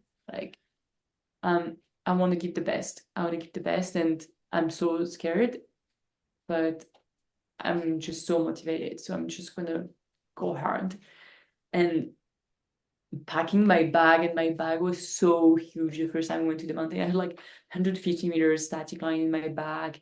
I was like, I have no room to take any tent, so I'm just not taking any BV gear. And like, I'm just like bringing these lenses. I'm not going to bring a tent. So I was like, I'm going to find a cave or whatever. I was just like open BV and had this bag. It was so massive, it was like above my head, and just kind of like putting it on my back. And I'm like, I never walked for like more than 4 hours in my life. And we go for a 9-hour hike in like super technical terrain, crossing glacier, moraine, and like we're like kind of like you don't really know fall there because you can like roll down like 300 meters of like fucking moraine. But it's at the Mm-hmm. same time it's not like super exposed. We're just like kind of like you don't want to fall here. And I was just like so stressed, like because I don't even know if I'm gonna be able to walk that long with such a bag. And I was just so stressed about, for me, that was the big crux, like getting at the base of the wall. Once I'm on the wall, I know what I'm doing. I'm like, I can jog. I'm like fine with whatever happens on the wall, but walk, it's like, I don't know if I can walk. And I guess I walked. Yeah, you Very did it. slowly, but I made it. And now I'm just kind of like going back to those places and being like so much more confident on what like yeah for sure I can Mm-hmm. walk 8 or 10 hours in a row with like a 35-kilo backpack. I'm just like I know I can do it, but back then I didn't know. It's just like such a big jump in the unknown of what's Yeah. gonna happen to me. Like I'm just gonna like fall halfway down and just be like, leave me here, I can't hike more. I'm just gonna roll down the mountain. It'll be No, fine. like I'm fine, just like keep on going without me. Yeah. Which also kind of happened at some point on the wall with the guys. Mm-hmm. The second weather window was just like I probably the hardest experience I had in the mountains, but the most beautiful one at the same time. I think it's probably related, but we're on this very cold weather window, and after a storm, it's been snowing a bunch, and the guys are just kind of like, well, like we're gonna try this, and I think you can come with us, and we're gonna try to like free climb this new climb that's just been set up. But the most important thing is like I'm going out there, but I don't know anything about the massif. there's some people that are super nerdy and like read a bunch about where they're going and just like know everything perfectly. I don't do this. So Yeah. I'm like very grounded. It's like, yeah, sure, let's go. Because I don't want to know everything, but I'm just going out there and we just see like so many parties like coming back and bailing already just from the approach. Kind of like, yeah, like You're you like, have to. oh, great. What have I signed up for? So I guess we go to a first camp that's pretty easy, it's just like a nice trail. And then after that, we wanted to get till the base of the wall. So like skip the camp and you have two ways to get to the base of the wall. And there is this like icy, like this slabs to cross on, and you have fixed line, but they're like in very, very, very poor state. Like, and the slab, I think, are kind of icy or snowy because a bunch of people are just like, they go to the slab, they're like, we don't go there and just turn around. And we cross these people and then we just sit down like, well, which way are we going? So there's like, or we go on the slab, or we go like up this snow gully, very high, do a down climb, go back up another gully and abseil on the other side, and we get at the base of the wall. And we just start to do that. And it's like the most heinous thing ever. You go so high and just like in the snow. And once Yeah. again, I have Yeah, that sounds horrible. I don't have mountain boots. I'm just in a pro shoe. Mm-hmm. And it's like a whole bag and just two like trekking poles and just like the guys are going so fast. I'm just trying to keep up and I just can't because my bag is so heavy. And I just somehow get a bit lost and end up like start to do like a fun bunch of like sketchy climbing thing on icy rock, like properly like climbing movements on the pro shoe and just and then we do like the down climb and then go back up and abseil and we're just at the base of the wall now and like so tired and I thought like I would like already I thought like seriously dying twice already this day. I'm like, okay, great. Um and then we go on the climb the day after and it's just like this new climb and I remember just kind of like getting all my stuff ready and Shani's bailing Pete and she's like, Julia, I think you should get ready because the rope ends very soon. I'm like, yeah, whatever. She's like, get ready now, we climb. And she's like, fuck, like, oh, actually I have to climb. And I just go like, put my climbing shoes on and she just do like simul climb for like 15 meters because the rope is too short and just like, okay, spicy start. Mm-hmm. Ongoing like that. And I think I climbed the 2, 3 first beaches. And then after that, like they fix my line and I'm jogging behind. Mm-hmm. Like, a scary setup when you're not climbing, you're like just properly jogging. And when I'm in kind of setup, I'm just trying to be as fast and efficient as possible. And I'm a faster jogger than a climber Mm-hmm. because they just fix the line at the anchor. They can't really like protect it from any friction or whatever. And so, yeah, it's kind of scary a bit because you don't really know what's going on.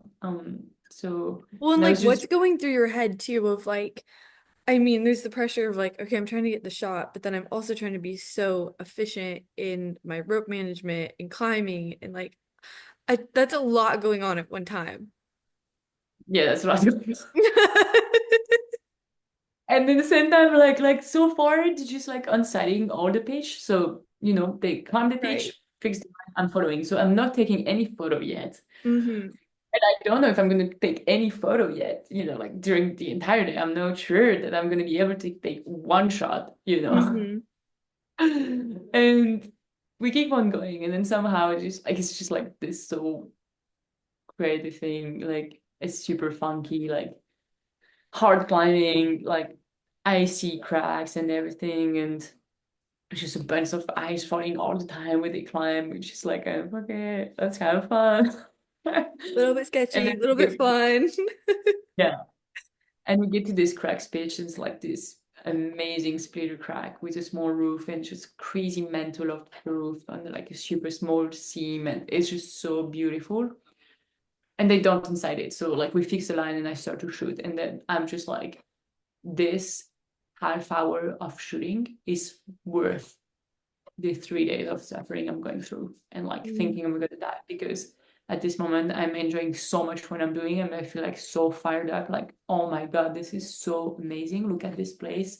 Look at this crack. Look at this movement. Look at the climber. The energy is just here, and everybody's trying hard. It's just so awesome.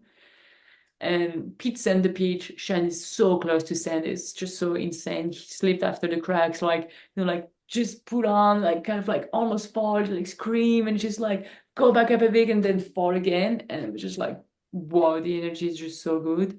And we keep on going up. And so this line was brand new, and the guys that opened it didn't went to the top. They stopped on the ledge, and they were like, from this point, you can join another route that go to the summit. And so this is what we did. And we arrived to this ledge, and we leave all the bags and just kind of like go light and fast to the summit. Like, okay, it's gonna be the summit. And me, I'm like, it started to be very sketchy to jog behind them because the climbing was getting easy. And so my rock was just like in between like massive boulders, loose rocks and everything. And like jogging in this is very scary because you don't have control of anything. And yeah, if one of these rock is falling and cutting my rock, I'm just dead, basically. So I'm just like, now I'm gonna climb behind you guys. And I'm like, it's gonna be pretty easy climbing. I think I can like, 8 climb or whatever, just like through my way up. But I'm gonna be on the rock with you. And they go for this first pitch after like leaving all our bags, and we just take like a small layer, like not like super big puffy, just thin puffy, go to the top quickly and go back down. And we start this pitch, and it's like this wide chimney completely covered in ice. I never climbed the chimney before. I was just like, in this icy thing, but like there's no protection because it's way too big, so I don't have any gear to pull on. I'm top roping, so I don't have any. And the chimney is getting wider and wider, so we like just climb on one part of the chimney because it's getting like a massive gully in the end, and it's like this steep butt crack. Back then, I just don't know how to crack climb at all. I'm a shit show, and have like no. I think I have one cam, it's just the wrong side, and started like to epic ed this thing, and Sean is just like pulling me, like literally like lifting me up. It's so embarrassing, and I'm just like in my head, I'm just like, I'm so slow, I'm such a burden for them, and I'm feeling so bad. And I get to the anchor and I say, Sean, leave me here. Just like go to the summit and I wait for you here because I'm slowing you down and I don't want to be slowing you down. I just wait here, no worries. And Sean is like, Julia, we're not upsetting here. You have to go to the summit with us. I'm like, oh my God, I'm so fucking tired here. I'm like, I have no choice to go to the summit. And she's like, by the way, do you have your headlamp with you? I'm like, fuck, I left my headlamp in the bag down there. And he's like, great. You're like, we're going light and fast. Who needs a headlamp? They all did the same. He's like, great, I also left my headlamp, and P2, we have no headlamps. Like, let's go. And we keep on climbing. The climbing is a bit easier, but it's like a lot of like sketchy traverse, down climb, very exposed, like alpine terrain, loose rocks. We get to the summit, sunset. I'm crying. It's just so beautiful. Just like it's the hardest time in my life. It's so beautiful. And we start to upsail, but now to go back to our last point because nobody did this section. The guys that never like, so we had to open an upsail line now, and we had to go like basically like 3 pillars on the left of where we are. So massive traverses. Find a way. It's getting dark. We don't have any headlamps. The wind is blasting. It's fucking freezing, and we don't have big layers. The ropes are flying everywhere, and it's freaking Patagonia. So like things can go south very quickly here. It's on the edge of like, are we gonna go down super safely and nothing will happen, or we're just gonna have an open BP here and it's not gonna be fun? Because if the rope gets stuck or anything happen, we lose a bit of time and we're just screwed. And we started to do like this sketchy traverses and finding the upsail and just opening this upsail line, and we made it just like basically right in time at the bag when it's getting completely dark. I just grab the headlamp and then like upsail all the way down. Get to the baby, I think it's midnight or something, just completely exhausted. And And this is Patagonia, so the next crux is coming, because actually the hiking and the like approaches are actually more sketchy than the climbing itself sometimes, and especially in this place.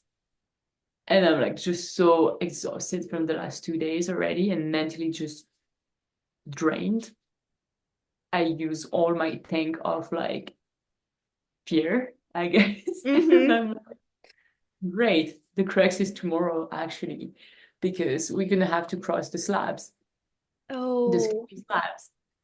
And we cross them, and it's all freaking frozen. And it's like, this black ice that looks like, you can say visually if it's like wet or icy. yeah. And it's crazy and super slippery, like nothing is holding on this. You're just like, and I'm having like this massive bag and just like being so scared. And like we wrapped up together. So if you fall, I don't think you will die, but you will hurt yourself very bad. Like very, very bad. We like wrapped up the three of us on the same rope. I'm in the middle. If I'm falling, I'm pulling Shan, I'm pulling Pete. And we're probably not gonna die because we're like hit some bolt on the way, but still. They changed the rope now, but back then the rope was just so shredded. It was like completely open. It was like one, I don't know, it was score shot, and one like sling inside left. Oh And you have gosh. you Yeah. have to pull them up because it's all Yeah. icy, and you have no choice than pulling on this rope. And I was like, oh my oh my god. And I get back to town somehow still alive, and I'm just like going to the bar and talking with my friend Liz Billon, that is like a super strong and inspiring alpinist and such a person that just like look up to, and I'm like, Liz, I'm so bad. I was so scared. She's like, what the fuck, Julia? You realize with who you were climbing? Like, of course you were scared. Like, those guys are beasts. And Well, I was also, like, isn't this still the same thing where like when you guys were going up, you saw everybody else just bailing off the ascent? So, like, the approach. It was not even the the approach, climb. sorry, yeah.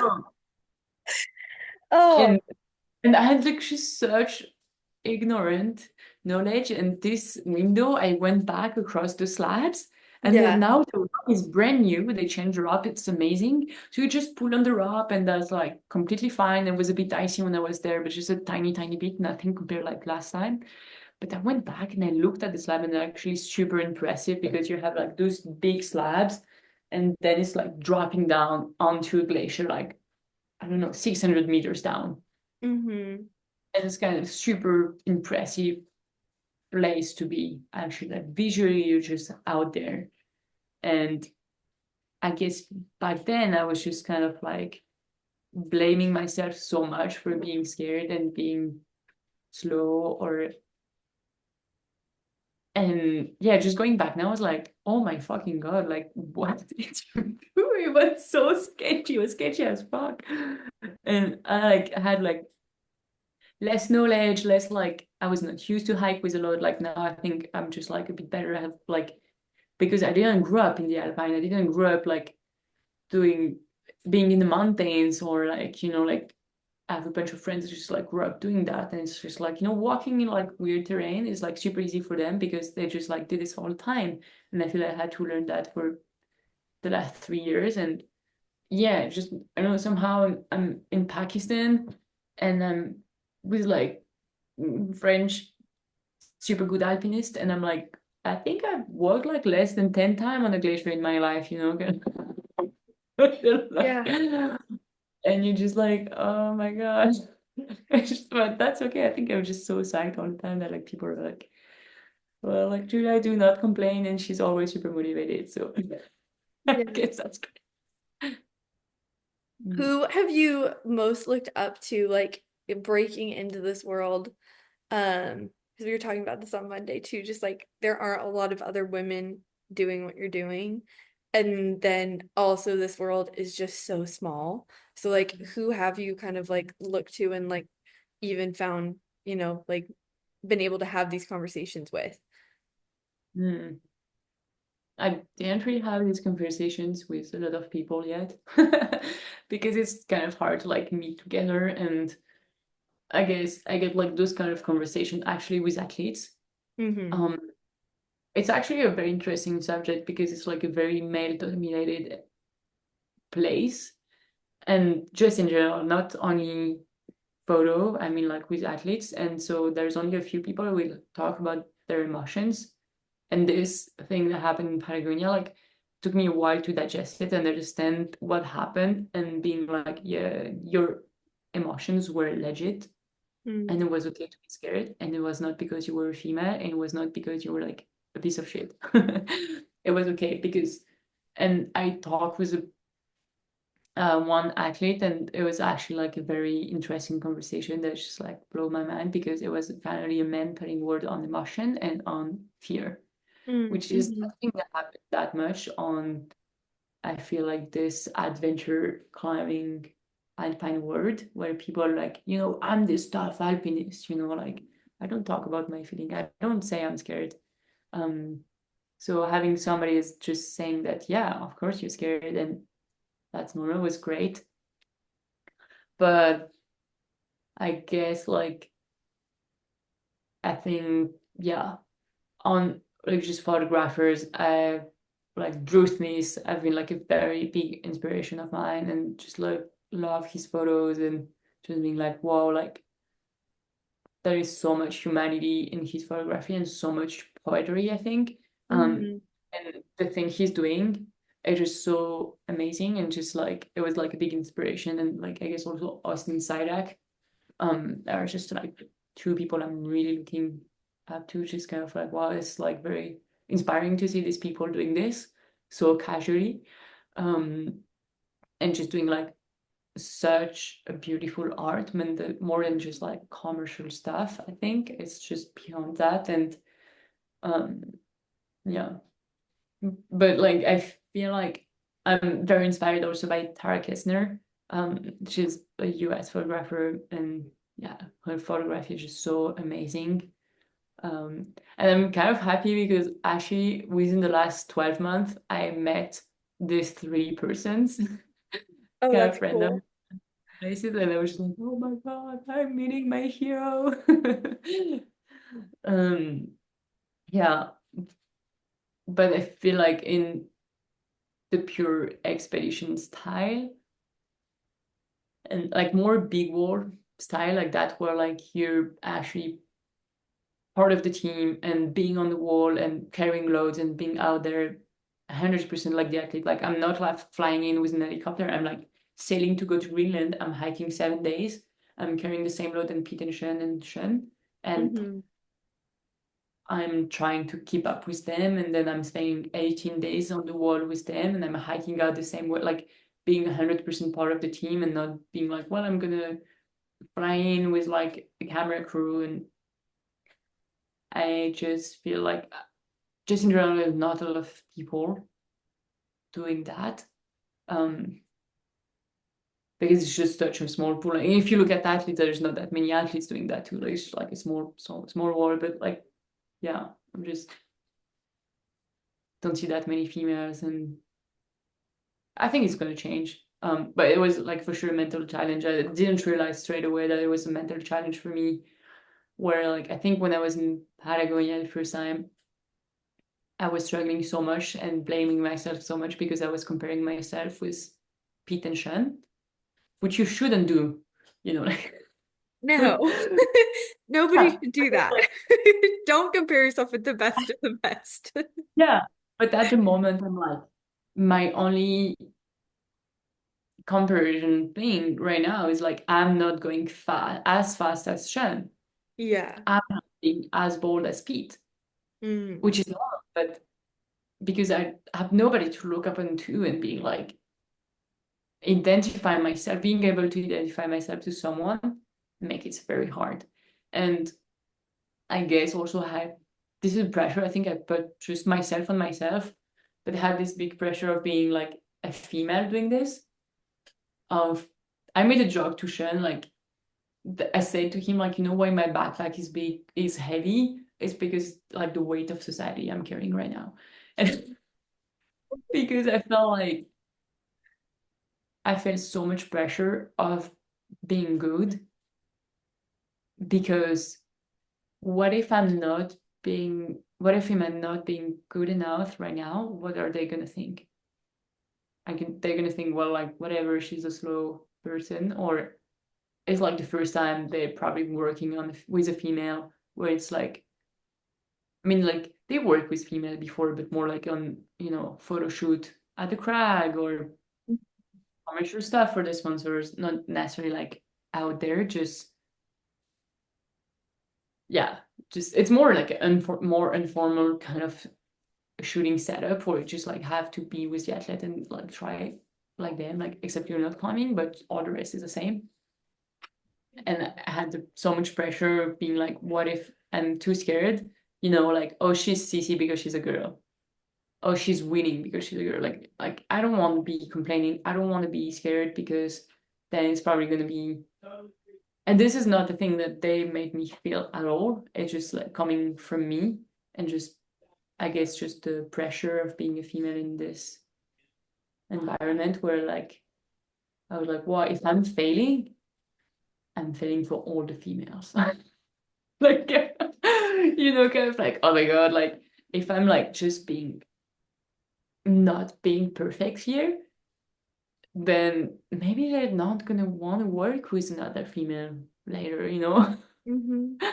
Yeah, which What is if it's like, how do you turn off that like internal dialogue? Because it's not fair to put all of that pressure on yourself. I guess I didn't turn it off in Patagonia, and it was very bad. Because I was like mentally struggling with the fact that um it was just hard. Whatever we were doing, it was very hard. And not being like, it is hard, Julia. Being more like, you're bad and you're not good enough, Julia. I was more going with this mental thing, and it was very hard. I think it was just also like at some point you have like this tank of being able to be bold and be out there and be exposed. And I think I was like at the end of my tank back then. So you also have more mental struggle. And now I know more. And I guess I don't know. Now I'm learning. I guess it depends. Because when I was in Greenland, so it was with Pete again, Sean Villanueva and Sean Warren. There's a brilliant ed climber from the UK. I never felt that because we were such a team.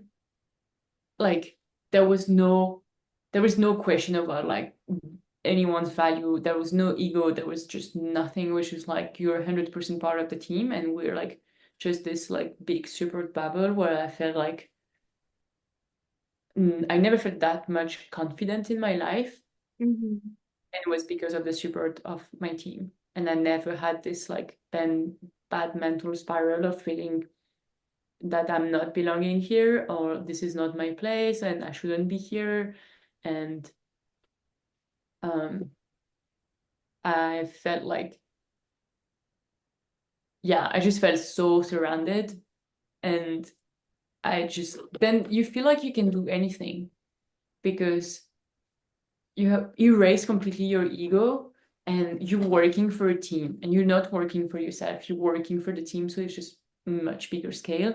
Mm-hmm. And everybody's working for the team, and there's no bad role. Whatever you do is going to be for the team, and it's good. Like whether it's like building camp or like setting up line, or like just climbing and making progress on the wall, there is no bad role because like, well, like I spent one day just like breaking ice to put it in water bladders to be able like to have water, like 8 hours with my ice tool, just breaking ice in my hand to make it the perfect size to be able to put it in the water bladder. And I'm not like, oh my God, I'm just fucking doing this where the guys are climbing. I'm like, no, this has to be done, whether it's me or them. Yeah. And like somebody has to make progress up there on the wall. So whatever, it's just not for me. And it's just not like who is shining the more or whatever. It's just like you all work together and you erase yourself and you just like give so much to the others all the time. And the others give you so much like yeah, they're coming down from the wall, so the dinner has to be ready, the soup has to be hot, and they're like gonna come down, like this is the soup for you, Mm-hmm. And just kind of like so much support from every side. And like I've been on a lot of big walls in my life, but I never climbed on the big wall till I was in Greenland. And I never opened a pitch myself on a blank wall. And the guys just pushed me to do it. I was psyched. Like if I had the opportunity to open something, I was like, oh, I'm kind of psyched. But I'm super stressed and scared and just, can I do this? And they just like, of course, Julia, you can do it. Yeah. Just go.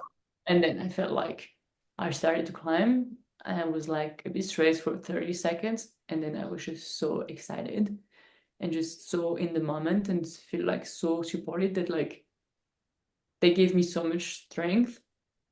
And like I tried to free climb one pitch. So we went to the summit of the mirror wall, but we still had like to free climb some hard pitch below.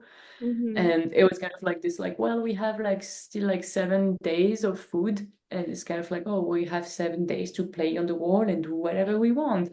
And we have this pitch to free and this one and this one and this one. And everybody was kind of picking projects. And I was like, well, I'm motivated to try this pitch. And it was the first time in my life that like I'm like, well, I think I'm gonna try. And they're like, everybody's stopping. Okay, I can't delay you. I can't film. I do this and do this. And the whole team is supporting you. And I'm used to do that for the others because I'm taking photo. Yeah, sure, I'm stopping everything I'm doing. I'm here for you, but I'm not used that people will do that for me. And I would usually feel like so much pressure of it, but the team was just so supportive. It was just like, it gave me so much strength. I like it. I tried the hardest pitch I've ever tried in trad climbing in my life. I had tried, it was the hardest thing I've ever tried, even on a bolted wall back in France, you know, on small gear. I never placed like this like super tiny C3s and stuff like that. And I was just like, I went for it and we got it. And I had so much support from them that I was just like, I'm so happy. I didn't send it yet, but you know, it's not the thing because I just tried hard and I was so happy with my climbing and be able to try hard. Where like the closest rescue from you is at least 4 days. Like if anything happened on this wall. Yeah. Also, isn't this like a first ascent? Like you guys were on like an untouched wall. Like nobody else has really been there. No, there was two teams that went on this wall Okay. before. They like this wall is the mirror wall, Right. and climbed stuff on the side of the wall, and we went on the center of the face, which is like steep, and the head wall is there is like no crack system in the middle of the wall. That's why it's like very hard. And Sean was there the year before with another team. He was there with Nico Favres, Ben Dito, which is a photographer from the US, and they did like so many expeditions together. He's a freaking legend. And with Franco Cookson, a Super Bowl UK climber, just like slab master, head point climber. And they went there and they just got stuck halfway up the wall and couldn't go through a dihedral. Sean was trying over and over, couldn't do this dihedral.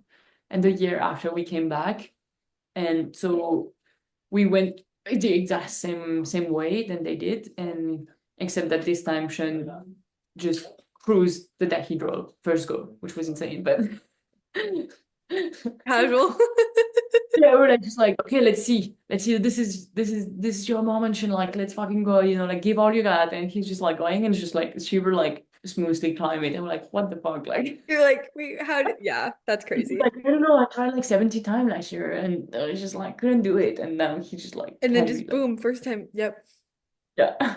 Yep. So like, and then from this point we were like exploring the upper part of the wall. And just like opening all the pitches. So it was the first ascent. We didn't free all the pitches. There was still like 3 pitch that has to be free climb. It's very hard climbing. I think at least up to AB minimum, which is 513. Yeah, I think so. Something like C that. or D, something like that. Yeah. Yeah. hard. But it's like a beautiful wall. If this route was in Yosemite, it would be like a freaking classic in the hard climb. It's like insane. Yeah, I hope somebody goes there. Try to. But Yeah, I mean, it's just like it's so tough to get there, right? Like you really can't do it in a lot of other context than like what you're doing it. I guess unless you were like a millionaire that was like, I'm gonna go make this happen. But yeah, yeah. the team that came there before like helicoptered in and Mm, hiked up. So mm, it makes actually, I think, a big difference. Yeah, you save a lot of energy, obviously, because we were hiking for 7 days straight, I think, even more, to to like shuffle all the gear and all the food and portages and everything from the coast to the camp before the wall, which was like still 4 hours away from the wall, the base of the wall. We had like to cross this very sketchy glacier. Yeah, but that's so much part of the adventure to like being able to sail from Iceland to Greenland and just like being dropped off by the sailboat. The sailboat is going back to Iceland, so you just kind of like, yeah, you very much out there. yeah. And that's awesome. It was the best thing ever. Just, being cut off the world for like 45 days and just being there and now and just erasing whatever social pressure you have, erasing every ego because you're just here for yourself and for the others that are with you, and the partnership that is here. And it was the most beautiful thing I think I've ever experienced. And just, yeah, be able to forget there is a society. And me just forgetting I'm a female actually with three dudes. Like, there's no question. I'm just a human here with you. Just like, we're just here to work together. And that's all. Mhm. That was just, yeah, super powerful experience. You feel like there's ways that you're kind of able to integrate that feeling of almost getting away from the social pressures in a daily setting, or not daily setting, but like maybe like more of a regular life rhythm? Or is it like, no, it's kind of almost like reserved for more of that expedition setting? Because I mean, it is so integrated in your schedule at this point, where then it's like, okay, when you're back and like have Wi-Fi and talking with people regularly, it is almost like one extreme to the other. Yeah. Um, it almost took me a week before turning my phone back on when I came back and Mm-hmm. talking. Um, yeah, I wish I could find a way to have this on my day-to-day basis, but I don't think it's very hard. I mean, I'm trying as much as I can to detach myself from all that, but it's also like very hard, especially like when you're on trip and expeditions and adventure. Like, I experienced that before going to Greenland. I was going through a very hard time, and I was going to the crag and I was hiking in cities, and people are like, "Oh, what's up, Julia? What's next? What are you doing next? What's your next project? What's next?" And you're just like, it doesn't have to be something next, like maybe like it's so much pressure Mm-hmm. all the time. And I was just like, I just like right now just want to go climbing and talk to no one. But it was like, yeah, just hard to have this social pressure, like, yeah, what's next? And you also feel it like this because in this job, like, if you don't looking up to something next, it's kind of very scary because you don't have like anything that will like get you psyched, and just hope something will come. And also because your incomes are just so like and regular, I guess, like from the moment you do a trip or you start talking about doing something and you're gonna do it and you're gonna get incomes out of it, sometimes it takes like a year or more.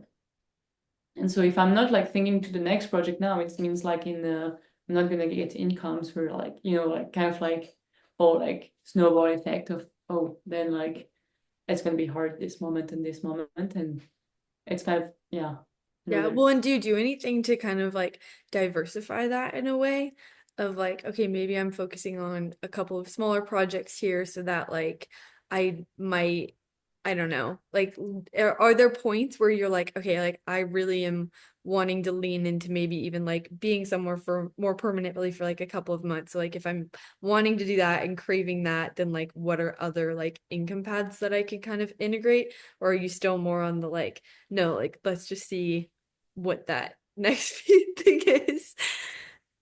I think the past years I was more like, I could have like, take a seasonal job or do other stuff, but I was so like building my network was so hard, and so 100% of the time I was scared, like if I was not on the scene for a month, on the Yeah. scene of like planning and just like being taking photos of all the performances that are happening right now, I would be out. Mm-hmm. Like and now I feel more in peace with that, but I'm also have like, I think I have a full-time job, over full-time job. Like I even don't have enough time to do everything I should do. And I think the problem is not, I'm just trying to reflect, I'm always like, I'm not doing enough things. But I guess the problem is more like, I'm not getting paid for what I'm doing enough. Because, yeah, I could try to get a job for a month or two, but I'm like, I already have a full-time job. So the Mm-hmm. problem is not that I don't have a job. The problem is like, more like people don't pay you for your job. Or you work and you do, well, like, say, like credit work. Mm-hmm. I will work now with like no insurance of getting any pay out of anything, and maybe and after I like wrapped up this project, I'm gonna be able to sell some photos afterward and get paid. And this is like you take a big risk, and often in photos it works like that, unless you have like marketing shootings and stuff like that, which I should do more, but I think I'm very bad at it because I'm more like into, I guess, a documenting style where like I'm getting inspired by what people are doing around me more than me being like, oh, do this or do this, or I have this idea. I have ideas, but I'm more getting inspired by the person, and I like to document the people and what they're doing more than like myself making the story. Mm-hmm. Um, yeah, I think like the first thing is like the people, and yeah, but I Yeah, what guess would I you, or what would you say that like your main, like what is the main thing that you want to like put out into the world, like with your art? Like what is kind of like the message and like the things that you are really inspired by and they're hoping that like, okay, I'm able to take this moment and like this is the message that's being conveyed to everybody that's seeing it. I think I don't think about the message like that, like when people are gonna see this photo are gonna feel like that. I'm more thinking about like I'm actually very inspired, yeah, about the people, and I think everybody has its own field. Um, and when people do what they like the most, they shine a bit different. You know what I mean? Mm-hmm. That's a bit cheesy, yeah. No, but it's Here we so go. true. Sometimes the cheesiest things are true. And I think climbers have their own fields.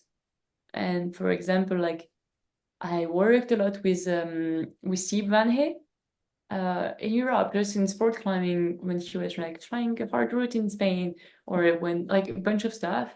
And the first day I saw him in an adventurous big wall, I was like, whoa, okay, now I see him. I could see him like really, I could see him. Mm-hmm.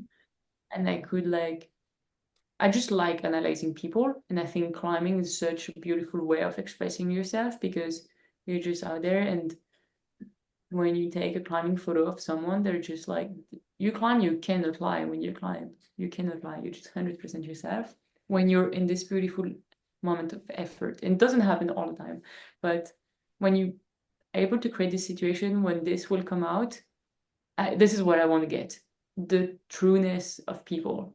And this is what gets me inspired.